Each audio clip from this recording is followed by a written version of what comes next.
부활을 생각하며 근신하고 회개하는 절기로 지켜왔습니다. 그런데 요즘 교회는 부활절, 추수감사절, 성탄절과 같은 절기는 크게 지키고 또 많은 행사를 하지만 사순절에는 그렇지는 않습니다. 왜 그럴까요? 현대인들은 기쁘고 좋은 일은 즐겨 기념하지만 고난은 회피하는 경향이 있습니다. 그래서 고난의 의미를 묵상하고 그 고난에 참여하고자 하는 노력은 소홀히 하는 것 같습니다. 하지만 이 사순절 기간 동안 우리 모두 예수님을 묵상하며 우리의 믿음을 다시 한번 돌아봤으면 좋겠습니다. 그래서 봄이 오면 집안을 대청소하듯이 우리의 신앙 역시 새롭게 하는 그런 기회가 되기를 바랍니다. 설교를 시작하면서 이런 질문을 해봅시다. 여러분, 예수님은 왜 이 땅에 오셨습니까? 그리고 왜 고난을 받으셨습니까? 요한복음 3장 16절은 그 이유를 분명하게 말씀합니다. 하나님께서 세상을 이처럼 사랑하셔서 외아들을 주셨으니 이는 그를 믿는 사람마다 멸망하지 않고 영생을 얻게 하려는 것이다. 예수님은 영생을 주시기 위해서 이 땅에 오셨습니다. 그렇다면 여러분, 영생이 무엇입니까? 영생은 영원한 생명의 줄임말입니다. 일반적으로 영원하다는 것은 끝이 없는 시간을 가리킵니다. 그래서 사람들은 영생을 끝이 없는 무한한 생명으로 이해합니다. 부분적으로는 맞습니다. 영생은 끝이 없는 생명입니다. 그러나 혼돈하지는 맙시다. 끝이 없는 생명이라고 해서 그것이 다 영생은 아닙니다. 왜 그럴까요? 마가복음 9장 48절에서 예수님은 이런 말씀을 하셨습니다. 지옥에서는 그들을 파먹는 부더기들도 죽지 않고 불도 꺼지지 않는다. 무슨 말입니까? 지옥에서 사는 생명 역시 끝이 없다는 겁니다. 그러면 이것도 성경이 말하는 영생입니까? 아닙니다. 자, 그러면 영생을 양적인 시간 개념으로 이해해서는 안 됩니다. 성경이 말하는 영생은 끝이 없는 생명과는 다를 수 있습니다. 그러면 영생이 무엇입니까? 오늘 말씀에 따르면 영생은 하나님께서 예수님을 통해 주시는 생명입니다. 인간에 대한 생명 이야기는 창조 이야기에서 시작됩니다. 그러므로 창세기로 잠시 돌아가 봅시다.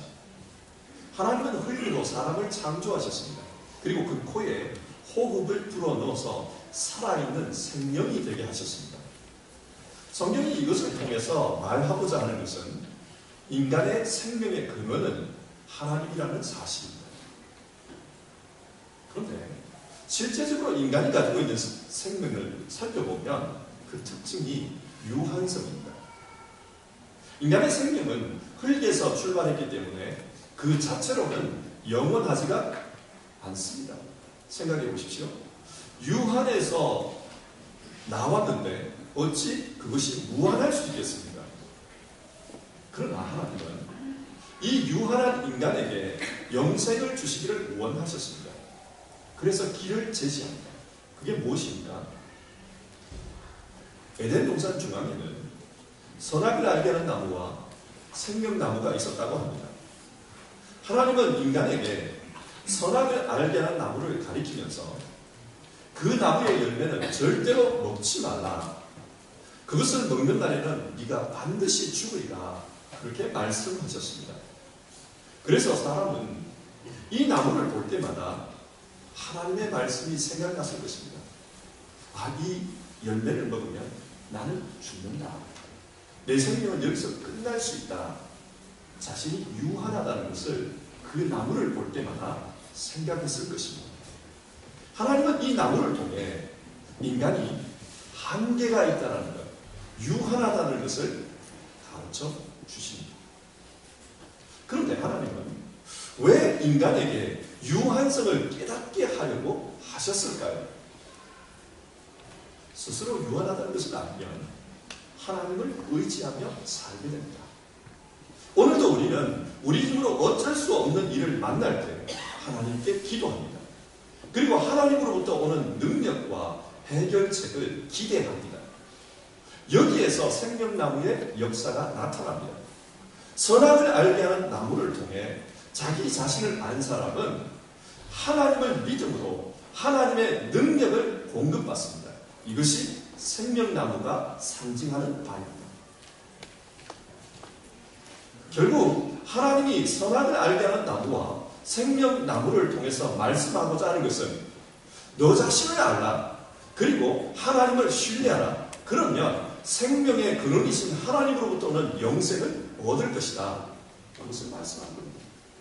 이것이 하나님께서 제시하신 영생의 길입니다. 그러나 인간은 비극적인 선택을 했습니다. 하나님을 의지하기보다 스스로 하나님처럼 되는 길을 선택했습니다. 이것을 다르게 말하면 하나님으로부터의 영적인 독립선언. 일반적으로 독립선언은 좋은 것입니다. 좋은 의미에서 많이 사용됩니다. 그러나 에덴 동산에서 인간의 독립선언은 잘못된 자기 판단에서 출발한 선언이었습니다. 하나님이 누차 강조하듯이 인간은 스스로 영원할 수 없는 유한한 존재인데 이 유한한 존재가 자기 혼자의 힘으로 살겠다고 선포해버린 것입니다. 여러분, 이 앞에 꽃병에 꽂힌 꽃을 보십시오. 이 꽃은 분명히 살아있습니다. 아름다운 모습을 뽐내고 있고 향기로운 향내를 풍기고 있습니다. 그래서 만약 문을 열어놓는다면 따뜻한 봄날 벌이나 나비가 날아와서 이 꽃에 앉을 수도 있습니다. 그러나 이 꽃은 생명의 근원인 뿌리와 단절되었기 때문에 언젠가는 말라 죽게 됩니다. 시한부 인생을 사는 것입니다. 이처럼 유한한 존재가 하나님과 단절되어서 스스로 독립선언을 한 것. 이게 이 경리입니다. 영생의 삶을 살지 못합니다. 이상의 이야기를 정리해보면 인간은 생명의 근원이신 하나님과 연결되어 있을 때에 영생의 존재로 살 수 있습니다. 그렇다면 여러분 어떻게 해야 합니까? 영생을 얻기 위해 어떻게 해야 합니까? 생명의 근원이신 그 하나님과 연합해야 합니다. 그런데 하나님과 연합한다는 것이 구체적으로 무엇입니까? 요한복음 3장 17절은 영생을 다른 말로 구원이라고 표현합니다. 바울 사도는 로마서에서 믿음으로 말미암아 구원에 이른다는 말을 자주 사용하는데요. 여기서 말미암아라는 단어를 주목할 필요가 있습니다. 이 단어는 독일어 뚜르히에 해당되는 전치사로서 그러니까 구원은 믿음이라는 통로를 통해 사람에게 전달된다는 말입니다. 어떤 책에서 읽은 이야기입니다. 옛날에 수도가 보급된 지 얼마 안 되었을 때였습니다. 중국 본토에서 전쟁에 패하고 대만으로 도망온 짱제스 군대는 그곳에서 수도를 보고 굉장히 신기하게 생각했다고 합니다. 우물물만 마시다가 수도를 본 거예요. 꼭지를 틀기만 하면 그곳에서 물이 콸콸콸 쏟아져 나오는 겁니다. 그래서 놀랐습니다. 어떻게 이게 가능한가? 보니까 수도 꼭지가 관건인 것 같아요. 그래서 이 군인들은 너도 나도 철물점에 가서 수도 꼭지를 사다가 벽에 박았다고 합니다. 그런데 아무리 꼭지를 돌려도 물이 안 나오는 겁니다. 사람들이 화가 났어요. 장사들이 우리를 속였구나. 못 쓰는 걸 우리한테 팔았구나. 그래가지고 그 군인들이 철물점에 가서 총질을 해댔다는 이야기입니다. 우리에게는 황당한 이야기 같지만 그 당시에는 가능한 일입니다. 보이지 않는 수도관을 통해 물이 가정으로 배달된다는 사실을 몰랐던 것입니다. 수도관이 없으면 저수지의 물은 배달될 수가 없습니다. 아무리 좋은 꼭지를 많이 가지고 있어도 물은 나오지 않습니다. 마찬가지입니다. 하나님이 우리를 사랑하십니다. 그래서 우리를 위해 외아들을 주셨습니다. 하나님의 사랑은 이처럼 한량없습니다. 그러나 그 사랑이 아무리 크다 할지라도 믿음이 없으면 그 사랑은 우리에게 전달될 수가 없습니다. 그래서 오늘 성경은 이는 그를 믿는 사람마다 영생을 얻게 하려 합니다. 그렇게 말씀합니다. 믿는 사람에게 영생이 주어집니다. 예수 그리스도를 믿는 믿음이 있을 때 그 영생이 우리의 것이 됩니다. 요한복음은 이 믿음과 관련해서 좀 독특한 단어를 사용하고 있습니다. 요한복음 17장 3절인데요. 영생은 오직 한 분이신 참 하나님을 알고 또 아버지께서 보내신 예수 그리스도를 아는 것입니다. 여기서 보면 영생을 어떻게 얻는다고 그러냐? 하나님을 알면, 예수님을 알면 얻는다고 합니다. 그런데 앞에서는 믿어야 얻는다고 하지 않았습니까? 그러니까 믿는다는 말과 안다는 말이 요한에게 있어서는 동일한 단어입니다.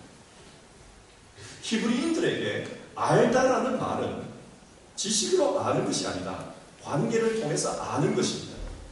그래서 아담이 하와와 부부관계를 맺은 것을 아담이 하와를 알았더라, 그렇게 표현합니다. 그러니까 요한복음이 말하는 믿음은 예수님을 통해 하나님과 하나가 되는 것, 분투가 되는 것, 그것을 의미합니다. 믿음은, 구원은 하나님과 분투가 되는 것을 통해서 우리에게 옵니다. 그래서 신학자들은 요한복음에 나오는 영생을 이렇게 표현합니다. 영생은 믿음을 통해 하나님과 함께 사는 것이다. 종교개혁자 루터 역시 영생을 레벤 밋 곧, 하나님과 함께 사는 삶, 이렇게 주장했습니다. 이것은 영생의 반대 개념에서도 증명이 됩니다. 요한복음 3장 17절에서 영생의 반대 개념은 심판입니다. 여기서 심판을 뜻하는 헬라어 단어의 어원은요, 분리하다라는 뜻입니다. 그러니까 심판은 생명의 근원이신 하나님과 분리되는 것입니다. 창세기 3장에서 하나님의 심판이 무엇이었습니까? 영생나무가 있는 그곳으로 사람들이 들어가지 못하도록 하나님께서 길을 막으셨습니다. 심판은 분리입니다. 이처럼 우리에게 생명을 주러 오신 예수 그리스도로부터 분리된 사람, 그 사람에게 영생이 없습니다. 여기서 영생의 성격은 분명해집니다. 성경이 말씀하는 영생은 생명의 근원이신 하나님과 연합하는 것입니다. 그리고 그 연합은 하나님께서 보내신 생명, 그 생명의 주님을 믿는 것입니다. 내가 곧 길이요 진리요 생명이니 나로 말미암지 않고는 아버지께로 올 자가 없느니라. 예수님은 자기 자신을 생명이니 생명이라고 말씀했습니다. 이 생명이신 예수님을 믿을 때 우리는 마치 포도나무에 붙은 가지처럼 그렇게 예수님과 하나가 됩니다. 그리고 그 가운데 영생이라는 열매를 맺습니다. 이 영생을 가진 사람은 이 땅에서도 영생의 삶을 살고 죽은 이후에서도 영생의 삶을 삽니다. 영생의 본질은 생명의 근원이신 하나님과 함께하는 것이기 때문에 이 땅에서도 가능하고 죽은 이후에도 가능합니다. 자, 이상의 말씀을 한번 정리해 봅시다. 우리 모두는 영생의 길을 가는 사람입니다. 그렇다면 우리는 어떻게 살아야 합니까? 오늘 성경은 우리에게 믿음으로 살라고 권면합니다. 그리고 믿음으로 산다는 것은 생명의 주인이신 예수 그리스도와 연합하는 것, 그와 하나 되는 것이라고 말씀합니다. 하나님은 이 믿음을 위해 오늘도 우리 앞에 연약함을 알게 하는 나무, 선악과를 세워두셨습니다. 우리는 이 선악과를 통해 우리의 존재가 어떤 존재인지를 계속해서 반복해서 깨닫게 됩니다. 때로는 건강의 문제를 주십니다. 그래서 우리 스스로에게는 영원한 생명이 없음을 알게 하십니다. 때로는 우리 능력의 한계를 여실히 드러나게 하십니다. 아무리 노력해도 되지 않고 도저히 무엇을 해야 할지 갈 바를 알지 못하는 그런 상황에 처할 때가 있습니다. 그래서 우리가 전능한 존재가 아니라는 것을 하나님은 그 상황을 통해 우리에게 가르쳐 주십니다. 그리고 이를 통해 하나님을 의지하며 살도록 하십니다. 사람마다 이 선악과의 모양은 다양합니다. 어떤 사람에게는 자기 자신이 선악과입니다. 자신의 연약한 성품이 선악과입니다. 어떤 이에게는 경제생활이, 또 어떤 이에게는 인간관계가 선악과가 될 수도 있습니다. 하나님은 이런 문제를 통해 우리가 유한한 존재라는 것을 깨닫게 하십니다. 그리고 유한하기 때문에, 그렇기 때문에 믿음을 가지도록 유도하십니다. 그렇게 믿음을 가지도록 영생의 열매를 먹게 하십니다. 그렇기 때문에 여러분, 우리는 연약함이라는 이 나무를 볼 때마다 하나님 이 나무를 내게서 제거해 주십시오. 그렇게 기도하기 전에 먼저는 내 자신이 유한한 존재라는 것, 내 자신이 전능하지 않다라는 것, 한계 속에서 사는 존재라는 것을 깨달을 필요가 있습니다. 그렇게 살아갈 때 우리는 믿음이라는 것을 우리 삶에서 발견하게 됩니다. 하나님이 원하시는 것은 이 믿음을 통해 하나님과 함께 사는 것입니다. 우리의 삶에 이 믿음을 통해 하나님을 닮은 모습이 나타나기를 원하십니다. 이민자의 아들로 태어난 에서와 야곱이 가나안 땅에 정착해 살아가는 모습을 보면 오늘 이민자로 사는 우리의 모습을 그 안에서 발견할 수 있습니다. 에서는 인간적으로 훌륭한 사람입니다. 성경이 말하는 그의 외모, 성격, 능력, 여러 면에서 그런 장점이 많은 사람이었습니다. 그래서 에서는 가나안 땅에 순조롭게 정착합니다. 일례로 그는 가나안 족장의 딸과 결혼을 합니다. 그래서 가나안 땅에서 유력한 사람으로 성장해 갈 수 있었습니다. 그리고 마침내 400명의 군사를 거느린 거대한 세력이 되었습니다. 하지만 그의 쌍둥이 동생 야곱은 어떻습니까? 몸에 털이 별로 없는 곱상한 외모입니다.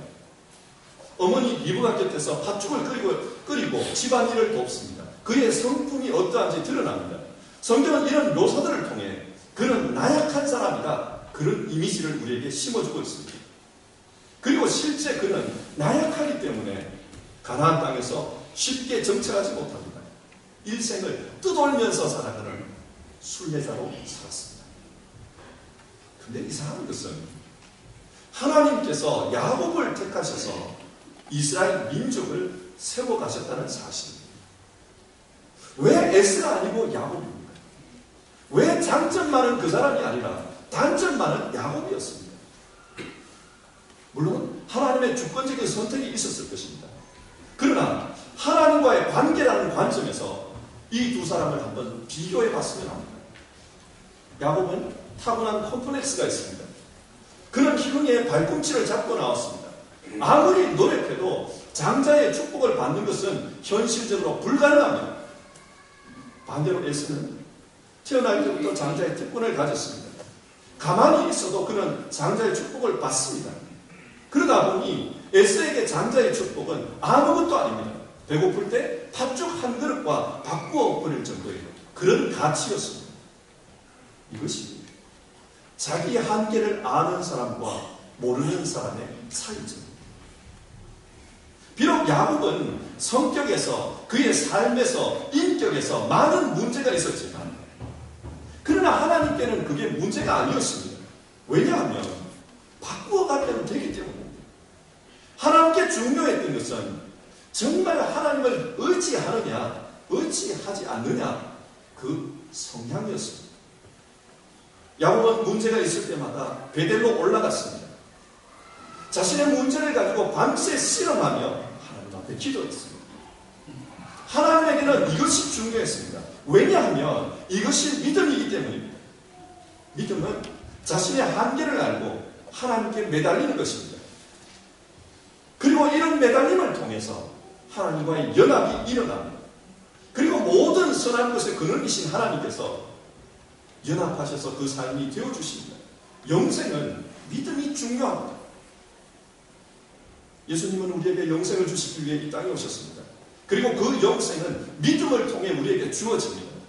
또 믿음은 우리 자신의 연약함을 깨달을 때 더욱더 잘 드러납니다. 사순절 예수님의 고난을 묵상하며 우리의 삶을 돌아봅시다. 우리에게도 많은 고난이 있습니다.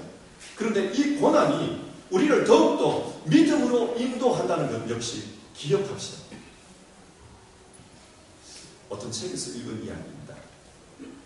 아주 먼 옛날 알프스 높은 곳에 아름다운 강이 흐르는 마을이 있었습니다. 그 강은 산속 깊은 샘들에서 발원된 그 물들이 모여 이루어진 강이었습니다. 강물은 수정처럼 맑았고 백조와 거위가 헤엄치는 강가에서는 아이들이 웃으며 늘 뛰어놀았습니다. 얼마나 강물이 맑았는지 강바닥에 있는 모래 알갱이와 또 물고기가 헤엄치는 것이 훤히 다 들여다 보였습니다. 이렇게 강이 맑을 수 있었던 이유는 그 강을 지키는 수호자가 있었기 때문입니다. 한 노인이 높은 산봉우리 넘어 사람의 시선이 닿지 않는 그곳에 살면서 그 강의 근원을 지켰습니다. 이 노인은 아주 오래전에 고용된지라 어떤 마을 주민들은 이런 할아버지가 있다는 것도 알지 못했습니다.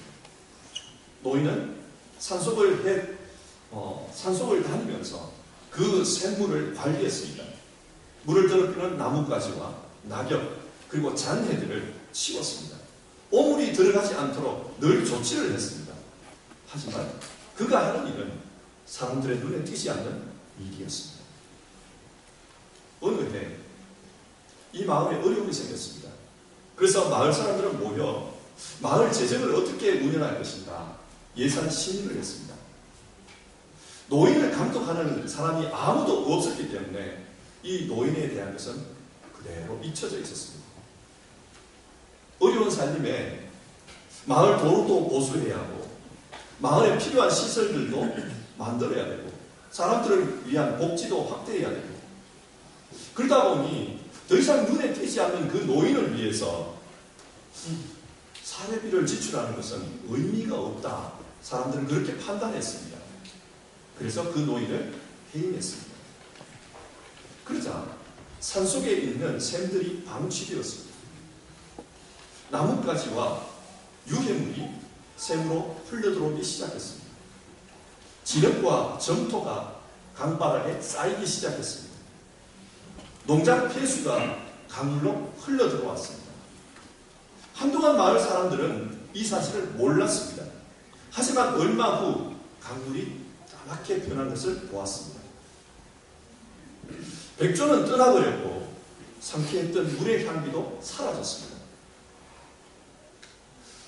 그러자 더 이상 강가에서는 아이들이 놀지 않았습니다. 웃음소리가 들리지 않았습니다. 뿐만 아니라 몇몇 아이들은 그 더러운 물 때문에 몸에 병이 들었습니다. 이렇게 시간이 지난 후에야 마을 사람들은 우리 마을의 자랑이었던 이 강이 이제 더 이상 생명을 잃어버렸구나. 그것을 깨달았습니다. 그래서 사람들은 다시 회의를 소집합니다. 그리고 다른 것을 아껴서 이 노인을 다시 데려왔습니다. 그러자 강물은 다시 맑아졌고 아이들은 강가로 모였습니다. 그 말에는 웃음소리가 들렸고 백조도 날아다니는 것을 보게 되었습니다. 마을이 다시 활기가 띠게 된 것입니다. 여러분, 이 이야기가 무슨 이야기인 것 같습니다. 이 강이 바로 우리의 삶입니다. 그리고 이 강을 지키는 노인은 우리의 믿음입니다. 우리의 삶은 믿음에 의해서 그 질이 결정됩니다. 그러나 믿음은 때로는 불필요하게 느껴집니다. 바쁜 일상을 살다 보면 왜 믿음이 필요한가 그런 생각이 듭니다. 삶의 여러 가지 문제로 머릿속이 복잡할 때 하나님을 생각할 여유는 없어집니다. 그러나 여러분, 그 믿음이 무너지면 우리 삶도 서서히 무너진다는 것을 알아야 합니다. 하나님은 우리에게 영생을 주시기 위해 예수님을 보내셨습니다. 우리 모두가 영생의 삶을 살고 원하십니다. 그리고 그 영생의 삶은 우리의 믿음을 통해 가능합니다. 이 사순절기가 우리와 분트가 되신 그 예수님의 고난을 묵상하는 가운데 우리의 믿음을 한번 돌아봤으면 좋겠습니다. 우리의 삶 속에도 적지 않은 고난이 있을 것입니다. 그런데 이 고난은요, 우리의 믿음을 다시 일으키는 역할을 합니다. 이 고난을 통해 나의 한계성을 깨닫고 그렇기 때문에 하나님께 매달리게 합니다. 우리 이 사순절 기간 동안 다시 한번 우리의 믿음을 점검하기를 바라고, 그리고 생명력 있는 믿음으로 탈바꿈되기를 주님의 이름으로 축원합니다. 우리 함께 찬송하겠습니다. 찬송을 부르며 우리의 믿음을 생각해보는 시간을 가지십시오.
세상이 변해가는 가운데 우리의 믿음도 많이 변해버렸습니다. 그래서 사람들은 하나님을 믿는 것에 대한 절실함이 없습니다. 어떤 어려움이 닥치면 가장 먼저 잘라버리는 것이 믿음처럼, 내 삶에 어려움이 생기면 가장 먼저 포기해버리는 것이 믿음입니다. 믿음이 사라지는 우리의 인생은 우리도 모르게 변해갑니다. 주님께서 우리에게 원하시는 것은 믿음을 통해서 이 땅에서도 영생의 삶을 사는 것입니다. 하나님과 함께하는 가운데 하나님의 능력이, 하나님의 뜻이 우리 가운데 나타나는 하나님과 함께하는 삶, 그 영생을 원하십니다. 성도 여러분, 우리 자신 한번 돌아봅시다. 저도 그렇고 여러분도 그렇고 세상의 변화 속에서 동화되어 버린 것은 아닌지요. 믿음이 흔들릴 때마다 가장 먼저 포기해버리는 것이 주를 떠나는 것은 아니었는지요. 우리 그것을 한번 돌아보면서 기도했으면 좋겠습니다. 오직 믿음으로 살리라. 오직 믿음으로 살리라. 오직 의인은 그 믿음으로 말미암아 살리라. 우리가 그것을 한번 기도해 봅시다.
사랑하신 하나님, 우리에게 영생의 삶을 주기 위해 독생자 예수 그리스도를 보내시고 또 십자가 고난을 통해 우리를 구원해 주신 것 감사합니다.